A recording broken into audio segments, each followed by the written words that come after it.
des pelles pour garantir un cadre d'apprentissage sain et salubre. Bangal et son voisin sont tous deux en classe de CM2, cours moyen 2e année. Ils se retrouvent ici pour évacuer l'eau de leur salle de classe.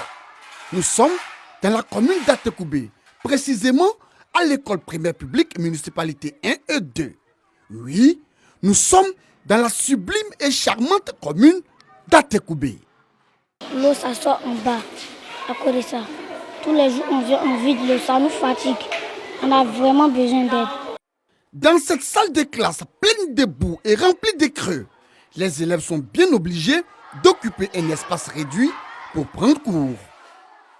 Les tout-petits, moins actifs, n'ont d'autre choix que de plonger leurs pieds dans cette eau sale. Du courage, les enfants.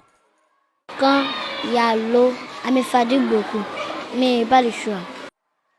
Les enseignants qui réussissent à mettre les pieds dans ces salles de classe délabrées, dégradées, amochées, sont quant à eux contraints de s'installer juste à l'entrée. On n'arrive pas à travailler. Les enfants, eux, n'arrivent pas. Nous-mêmes, on n'arrive pas à circuler dans les rangées. Ça impacte beaucoup même sur nous, sur le résultat des enfants. Parce que nous, on ne finit pas le programme et on va en vacances. Dans cette classe de CP1, cours préparatoire première année, le constat est frappant. Pas une seule table pour enseignants. Pas une seule. Chose grave, pas d'enseignants depuis l'ouverture des classes pour la rentrée scolaire. Les enfants sont livrés à eux-mêmes. Regardez vous-même. Regardez bien. L'enceinte de la salle inondée, transformée en aire de jeu. Quel dommage.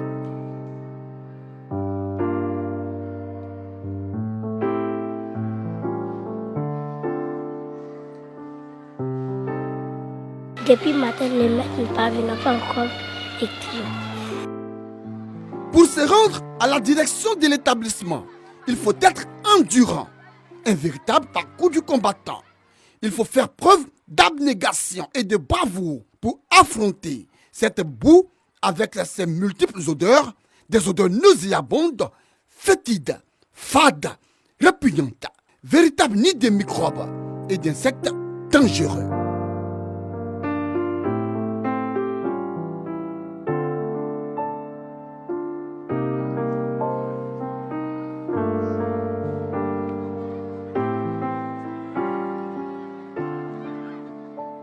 Une fois dans le bureau du directeur, le constat est net, décevant et amer. Les documents rescapés sont hors d'usage. Le directeur de l'école n'ose même plus porter ses belles paires de chaussures car victime de pieds d'athlète. Beaucoup de courage à vous, monsieur le directeur. Tout est à refaire dans cet établissement. J'ai fait beaucoup de rapports. Quand je fais un rapport, on fait des empilations. On dépose à l'IEP, on dépose à la DREN, on dépose au ministère, à la mairie. On dépose. Donc les gens nous disent que bon, le problème sera réglé. Bon, mais la situation ne fait que perdurer.